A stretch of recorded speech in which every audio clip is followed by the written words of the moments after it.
Does it work now? Can you hear me? Can you hear me now? Okay. I think so.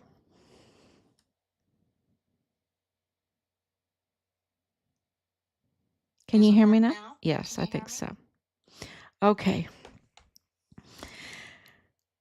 So let's start over because this is really, really important. So 1,742 days since Richard was forcibly removed from the barracks there, and his life was taken from him in a very brutal way, and his remains were then um, treated even worse, and he was then buried in multiple locations. So, and today it's been a very long day. You can tell 1 a.m. after 1 a.m. And we have gotten so much information coming in. And of course, 20,000 hours must not be enough. We need to do more, right? We are still identifying crime. We're still documenting the crime. We're still filing the crime. And we're still presenting our findings to the public so that you will know what's going on because the media is withholding this information from you. And you see with the Walmart mass shooting case, with Richard Halliday's case, what is going on, right? That there is a lot of cover up and not reporting. And when it comes to the Walmart mass shooting, those two videos are just absolutely jaw dropping, aren't they? Because it shows that there's tampering with evidence, that they were releasing this tampered evidence. And so then when you get the original, it really changes everything, doesn't it? Because now you see the cops, now you see the police there, now you see that they did not secure the doorway, that they did not secure the in and outs, that they did not secure the witnesses, that they did not aid those that were in need, that people were walking over a deceased man's body that was missing half of his head, right? And that there was evidence all around from bullet shells. I'm not a forensics expert, but I know that the shells are there. Um, and then people are walking around, and that there's also um, um, uh, parts of his body, right? Um, and they're walking around. And the police just walks right by it and allows them to walk around this crime scene. And that individual, we have identified, and it's confirmed. We know exactly who that person is, and that's Alexander Gerhard Hofmann Roth, a German national, a German national. And I want to really make this point when you go through all the victims. How are you going to label them? Are you going to label them German? Are you going to label them American? Are you going to label them Mexican? Are you going to label them by race? Are you going to label them by their religion? Are you just going to say these are human beings? And, of course, we need to notify their country. We, and show respect and get to the bottom of this crime by securing the area, securing the evidence, securing the witnesses, having them all sit down outside. You had a police officer telling this man whose wife is um, in the Walmart to go home. What are you talking about? Sit there, uh, and pat them down, make sure there's no weapons, and bring your car in front of the door, right? Bring your police car in front of the door, bring others, and have the some police officers with their pad or recorder or recording devices with their video cams, all the things that we spend millions of dollars giving them, right, to record witness testimonies right away and secure the doorway and secure the victims. And look, a man ran out with a baby. Who was this man? Who was this man? Because something is really off with that. I don't buy it. We hear, we look at it, we analyze it. The shirts don't match. The figures don't match. The forensics doesn't match. And so he runs out. Thank God they have the baby. I hope that was the baby that was reported. But something is very off, and there was nobody there to ask him, "Who are you? Who is this baby?" Right? We don't know to this day. We're, um, because everything is sealed, everything is tampered with, everything is, and there's so much lies. I mean, they're going to the galas raising money for the Walmart Mass Shooting Victims Fund. And they know that the Mayellas are the family of Patrick Crusius, and that Patrick Crusius' brother-in-law is in the DA's office with Jaime Esparza, is with James Montoya, is in the Walmart cybersecurity, is in the FBI field office, and has access to all of this information, all of this evidence, from the cameras to witness testimonies to everything. And he is the brother-in-law of Patrick Crusius. And they're planning on a wedding and everything and going to a gala, and they have this open checkbook, and they're getting paid millions and millions of dollars. And then you find out that the Mayellas also have an in with the mental health treatment of the victims' families and the victims. Y'all, it is just, the tampering is, and so we have been right all along. We have the Joe Spencer's audios, lots of them, lots of them. That absolutely, that's evidence. And I don't care, who's who, what's what, if you're a Republican, Democrat, whatever. That evidence absolutely confirms that we have been lied to, that Patrick Crusius had very severe mental health condition, and he was denied a psychological evaluation hearing with an independent judge, which is required by Texas law, to deem him competent to go through those, what the application for appointed counsel, 00. I mean, was that fraud or him not being competent? Right? And then that puts the taxpayers on the hook for millions and millions of dollars. And that was signed at 5:42 in the morning of the 4th of August. I mean, on a Sunday, speedy for the open checkbook. That they don't delay. Right? And then we know that the next day, Joe Spencer's already in the jail with Patrick Crusius, and that they don't delay, because then he can charge for his services right away.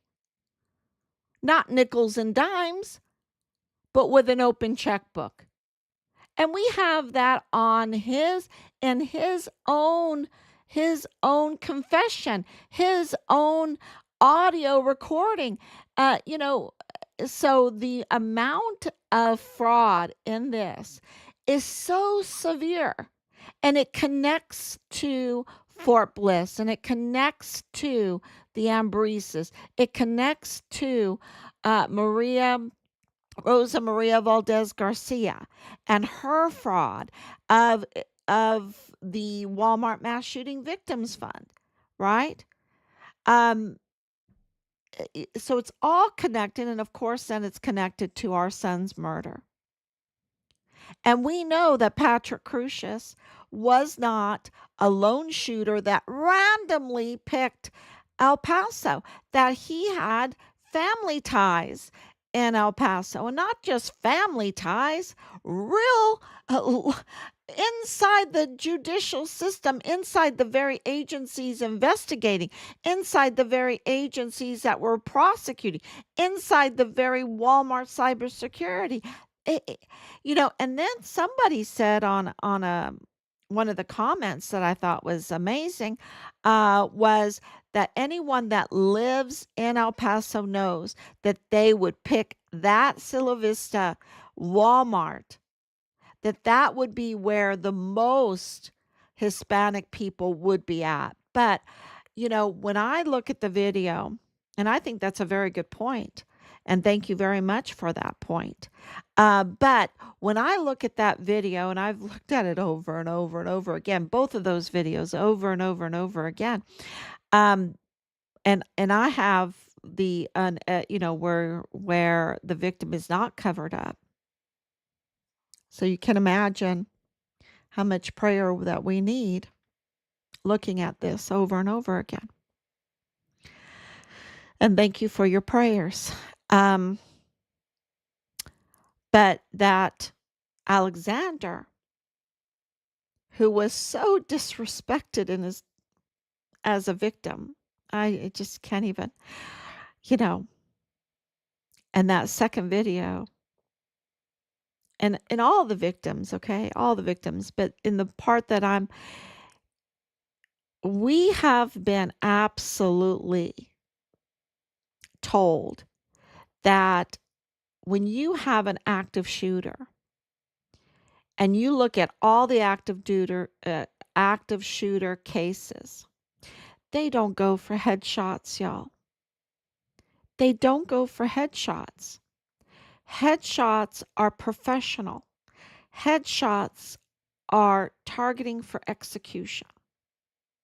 Now, that has been, and we've looked it up, and of course, my husband being military and us having a military family and all of our military connections. What happened to Alexander Hoffman was targeted execution. Now, explain that. Explain that. And we heard that this happened by one of the witnesses of the multiple shooters, that there was another person, a woman, that also was targeted that way.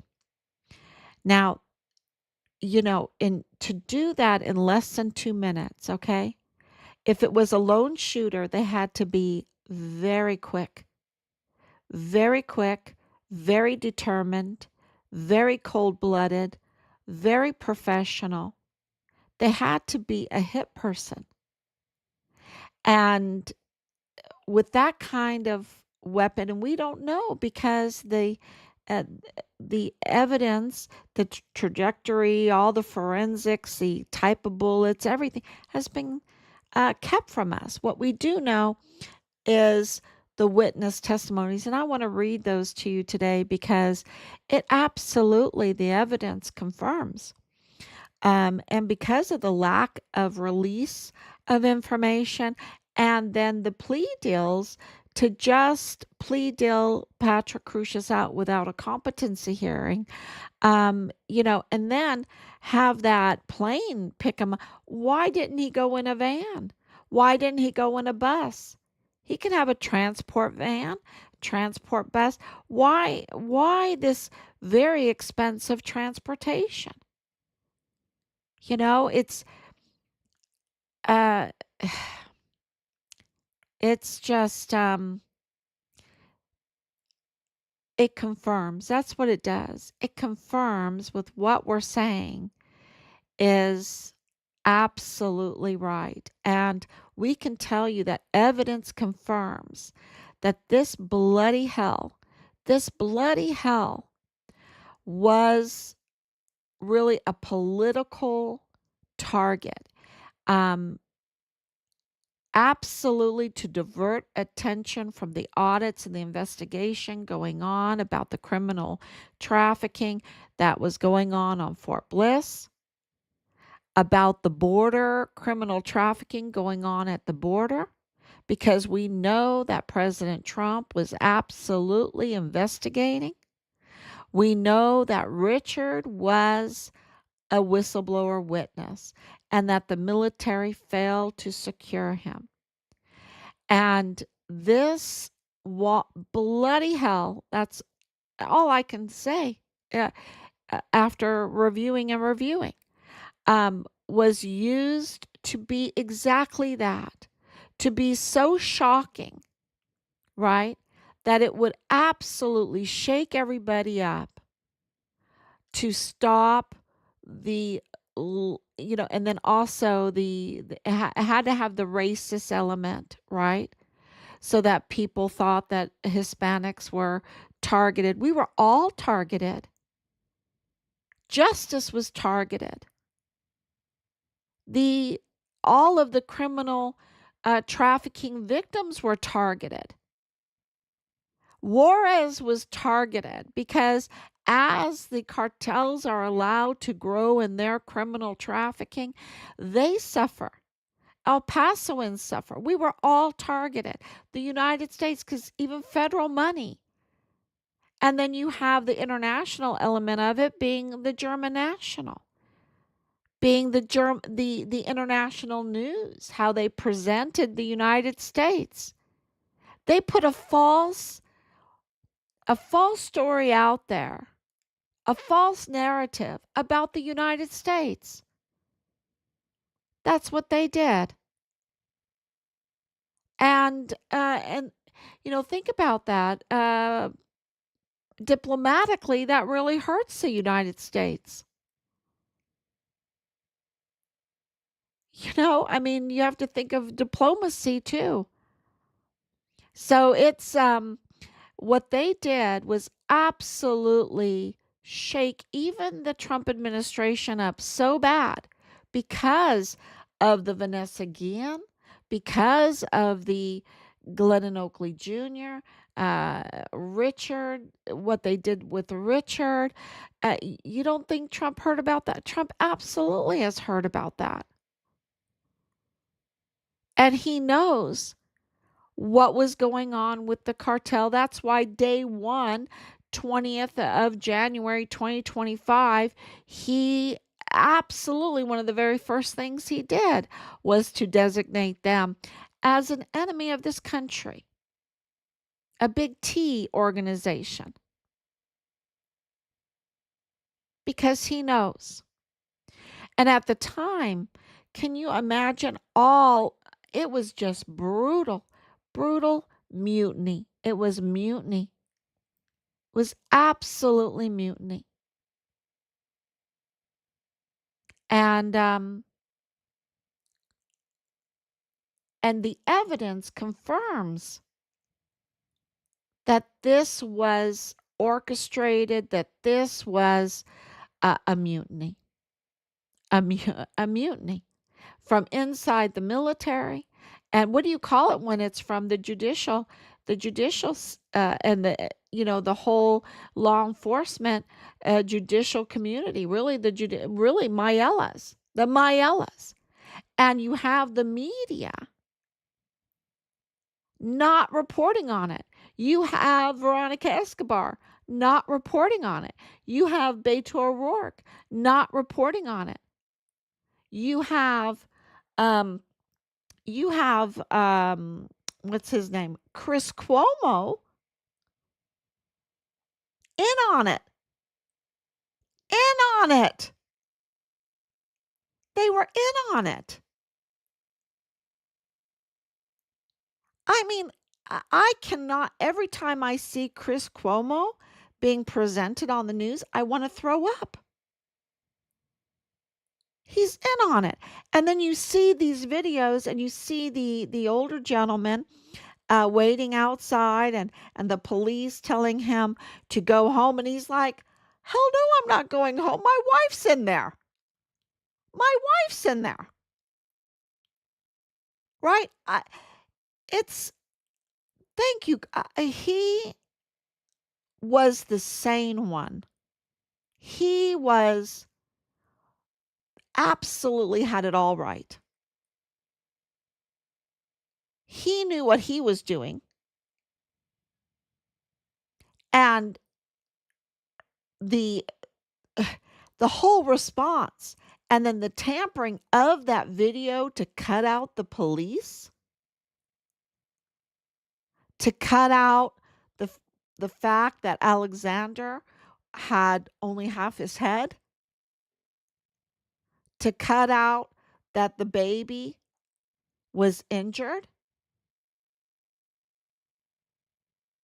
to cut out that there were reports of where the shooter went.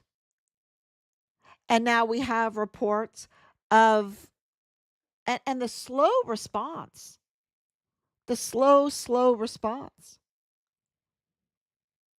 And that's unacceptable for the millions of dollars the taxpayers pay to give them everything, to be trained, and we give them the respect, and they absolutely, whoever was leading this. And don't forget that the police chief, he lost his life, didn't he?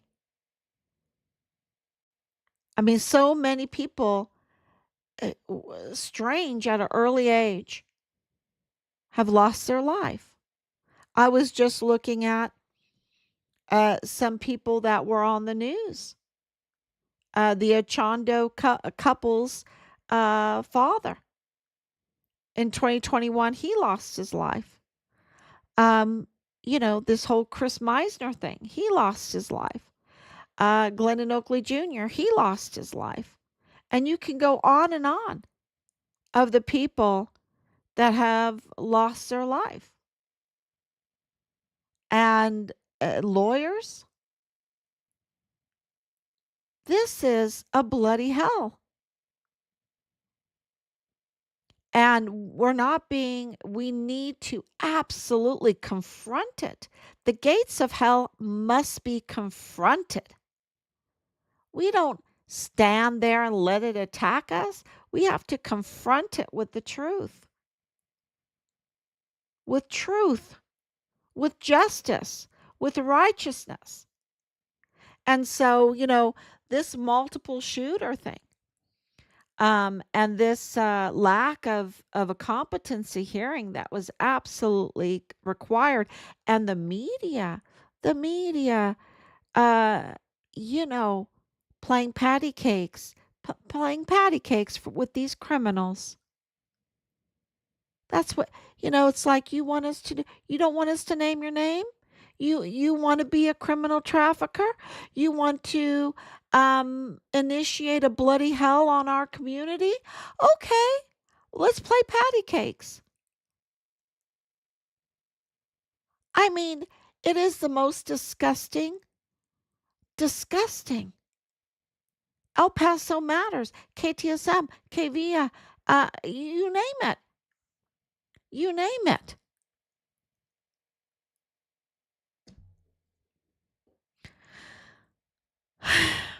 So, and I know I'm going strong at 1:34 in the morning.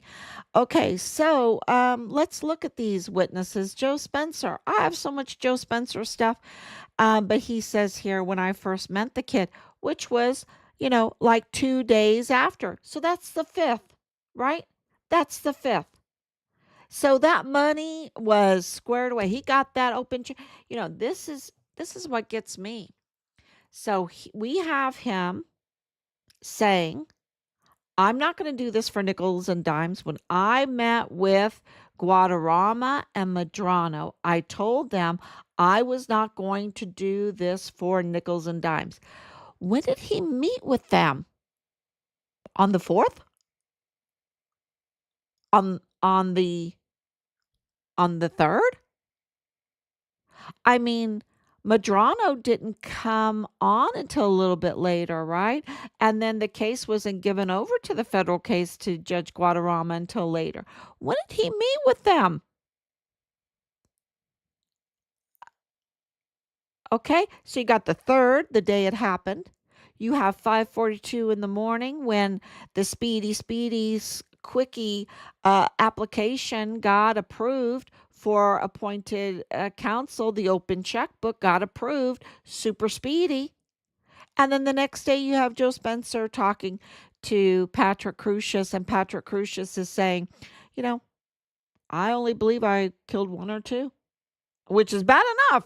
It's bad enough. He's on the plane, right? He's in that jail suit. He's in the chains. He's in going to be in prison for the rest of his life, right? Um but he doesn't believe he so who killed the 22 others? Who did it? Who injured the 22 others? Who injured the little baby? Right? So that's from, um, he can't fathom killing more than one or two. Okay. So that's from Joe Spencer. Then you have another, and I blocked out the names. I don't want to say the names unless it's already out there. Uh, this person reported seeing 3 or 4 men dressed in black and firing weapons from near the front of the store. Stated the shooters came running in, contrasting with the reported calm entry of the individual matching Crucius's description. Right? The next person said, saw people getting shot in front of the store, believed he saw at least 2 people with guns. The next person, a Walmart employee, stated there were two people. When asked if she saw the shooter repeating the assertion multiple times, saw the 2 inside at the front of the store near the McDonald's. And, this is interesting because the McDonald's is pretty far down the hall. And when you watch that video, the man with the baby comes from the McDonald's. It looks like it. It's like from the McDonald's. So we have like a map of the store that we've been placing things at, and it's very interesting. It seems like the map corroborates the video and this man. Um, and she goes on and says, described one as wearing beige pants and a shirt that was green or light green. Well, that wasn't Patrick, right? He didn't wear a light green shirt. Okay, here's an Air Force combat veteran who described the shooter he encountered. And just think of how many more witness statements they could have had if the police would have said, everyone stay here, gathered them around, sat them down, and started taking statements, right? Which they're supposed to do. Think about how many more witness statements we would have had. But we have a lot here. Describe the shooter. So that's 1, 2, 3, 4. I'm on number, let's see, 1, 2, 3, 4. I'm on number 5. Air Force combat veteran, number 5. Describe the shooter he encountered as wearing all black and a mask with only the eyes visible. Reported 2 separate sightings of the shooter, one in the parking lot entering the west entrance, and one later who emerged from within the store. And this is interesting because there were missed shots, okay? So where did these stray bullets go? Right? These stray bullets. And remember, Patrick Crucius, that pitcher, he only had one clip. That's 30 bullets at the most. 30 bullets at the most. So if you have stray bullets, this is absolutely what we're being looking up and everything like that for forensics. We have to do our own forensics. It's crazy.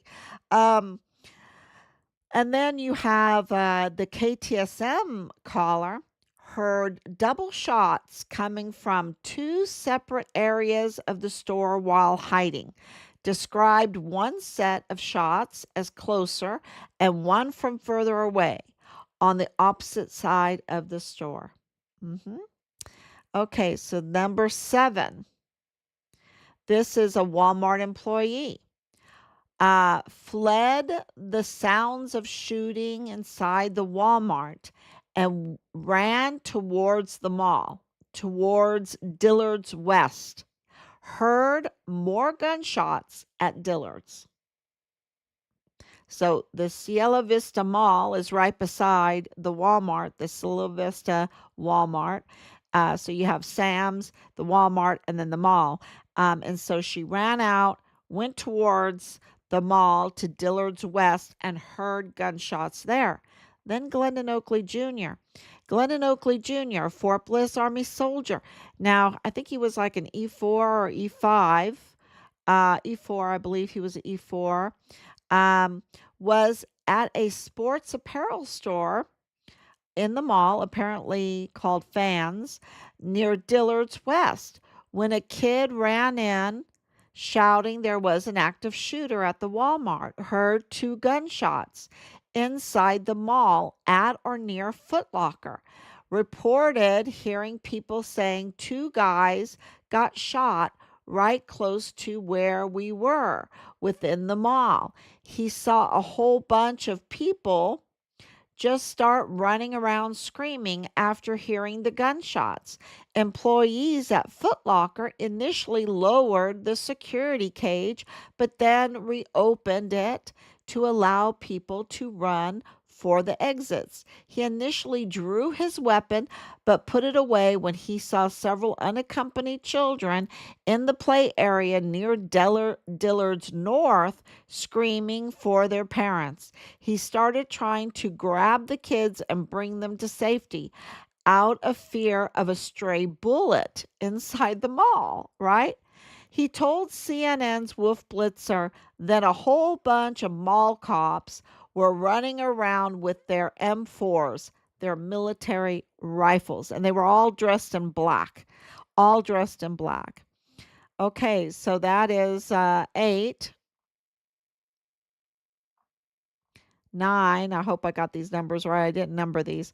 Mall visitor heard one shot inside the mall at or near Build-A-Bear, near Build-A-Bear. Okay, and then the next one, I think it's 10, Finish Line employee heard gunfire and people screaming, "Help me," outside his store in the mall. Okay, J.C. Penney's employee indicated to customers that the shooter was over here in Dillard's, pointing, and Walmart. Okay, that means multiple shooters, right? K Fox reporter arrived at the mall and described the police response, stated, "You could tell that the shooter had come on through the west side of the mall at the Dillard's West." CBS 4 anchor described the massive police response at the mall, mentioned the gunshots that had been reported there, opined that a single shooter should likely have needed to drive between the two locations due to the distance. And then the Walmart victim recalled her assailant looking like a policeman, which did not match the later televised image of Crucius. And then you had the official statements from Mayor DeMargo announcing 3 suspects. That was around 11:30. Then the sheriff's SWAT team reported 3 in custody. Then the K-Fox reported at 1:29 that the shooter or potential shooters ran east of Cielo Vista Mall area into Dillard's. The El Paso Police Department, Sergeant Robert Gomez, stated around 1:43 that there were reports of gunfire at several locations, mainly at Walmart and the Silla Vista Mall, mentioning Dillard's. And then Police Chief Greg Allen, around 5:44, deflected a question about a number of shooting locations and mentioned initial information coming in was several suspects. And then a report that was killed, a Washington Examiner reporter tweeted around 6:36 p.m. that a suspect had been killed, citing a law enforcement source. Um, then also remember the radio, the between the cops, saying that there were suspects, that 2 suspects in vests in the van, right? In a van. So, um, yeah, there's no doubt that all of this, and the sealing, the dealing, the James Montoya agreeing to drop the death penalty and just plead out, because they didn't want to have a trial. They didn't want us to see the forensics. They didn't want us to hear the witness testimonies. They didn't want us to know that Patrick Crucius's brother-in-law is Michael G. Mayella in the DA's office with James Montoya, with Jaime Esparza, in the FBI field office, at the Walmart. You can't make this stuff up. In the Walmart cybersecurity, and that his father is right there managing Judge Guadarrama in the federal courthouse, managing the cases, having access, and that his mother, well, his sister's marrying Brian Crucius, and then his mother, um, and maybe his sister too, are both like working with mental health, right? Uh, you know, and then let's just all go to a gala. Let's just all go to a gala. Let's just create this bloody hell in our beautiful city. And El Paso is. It is an amazing, amazing city. And I know because I used to live there. I went to school there. And it is an ancient city. And my dad would tell me about all the tunnels that were running through that city. That city has tunnels everywhere. Now, you know, you have these earthquakes, and I'm thinking, oh, what are they doing down in the tunnels? Um, so, I used to run all over Fort Bliss. I used to swim there and go to school there, and go camping at Cloudcroft, and all of those beautiful things, because it's such a beautiful, beautiful area. And you cannot have these criminals destroy destroy the world, right? Destroy the world that El Pasoans live in, and cause this fake narrative. If it was real, if there was evidence that confirmed it, then whatever. It's just like this smear campaign that they did on Richard at the beginning. It was so absurd, right? It was. They don't even know how to do a good smear campaign. It was so absurd because of who Richard is, and his life, and you know uh, he- when you are someone that has severe mental health conditions, and they try to smear you with a manifesto, right? That could he even write it? Could he even care about those things that are in there? We don't think so. Um, but he needs to have a mental health evaluation. Um, but it's just absurd. And that's kind of what they did with Richard. They just put this really absurd that there's no way. And of course, we had to spend a lot of time debunking the smear campaign, the interference, and the obstruction that Lieutenant General Sean Cardona, traitor, treasonous Bernabe, um, ordered on this case. And also Lieutenant General Donna Martin, who controlled the guard mount where the smears were being levied from. They were being levied from the guard mount that she was controlling. And into the law enforcement, into the LEOs, right? The law enforcement community, into the law enforcement officers. And that's where we heard it from. Where'd you hear that from? That's so absurd. And he's like, the guard mount. And we're like, really? The guard mount? That you're supposed to be able to trust that. So we knew that the leadership were giving orders um, to smear Richard. And and then, of course, very early on, we found out that he was a whistleblower, not from them, not from them. So for them to be smearing a whistleblower who had been murdered, it's just so criminal, y'all. It's so criminal. So what they did in the Walmart mass shooting, and then to connect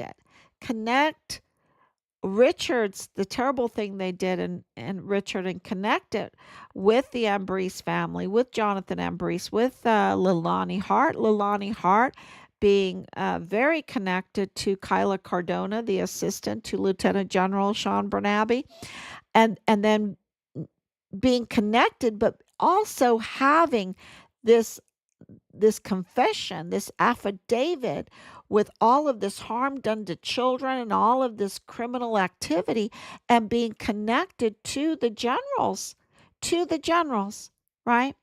Um, yeah, it is the company they kept is evidence, the crimes they committed is evidence, the documents are evidence, the witness testimony is evidence, the interference is evident. And, Richard came out, even with all of the things they were trying to say, nothing stuck. He's Teflon. He's a Teflon soldier. You have the Teflon president. You have the Teflon judge, Judge Roger Rodriguez. They try to do everything to him. We've been watching that very closely because he's the whistleblower witness in Richard's case who identified Leilani Hart as tampering and being a tampering with Richard's murder uh, investigation and files and being the prime suspect in our son's murder case. And they just have tried to attack him, and everything's been debunked. um, he's the Teflon judge. You've got the only MAGA judge on the border. You think that's a coincidence? They're attacking President Trump, the MAGA president, then the Teflon MAGA president, the Teflon only MAGA judge on the border, and then you have Richard, the MAGA soldier, the Teflon MAGA soldier. That they tried to smear his character. Now, they could kill his body. They could kill his body, but they couldn't kill his character. And he is absolutely, sparkling clean and a hero, absolutely a hero. So, and you saw that they tried to do that with Glendon Oakley Jr. Um, and I hold him very close to my heart, along with Asia Graham, along with so many other Austin Hawk, Enrique Roman Martinez, um, Elder Fernandez, what they did to him. It just goes on. Um, and we cannot stop. We cannot allow this to continue to let these people anywhere near our government, our judicial system, our prosecution. Uh, our law enforcement, our intelligence, the FBI, the CIA, the EPIC, the El Paso intelligence community. Can't let them near, to do the harm that they've done, to be in our uniforms with stars, with access, when they are absolutely confirmed to be up to no good. So this is really important, and so important that I'm up to almost 2 o'clock in the morning. So please share all of this information, and I think we have really, with today, corroborating from a very close source to Leilani, corroborating that we're right about her confession, about her affidavit, about her, that she needs to be arrested, ASAP. So much is going on, and I talked as fast as I could through all of that. But go to Find Richard Halliday, go to the what I've posted up, and please share it. Thank you so much. God bless you. Thank you, Anicia. Thank you, Olga, for coming on, and for the prayers, and for the love, and for the heads up when my audio doesn't work. Thank you so much. God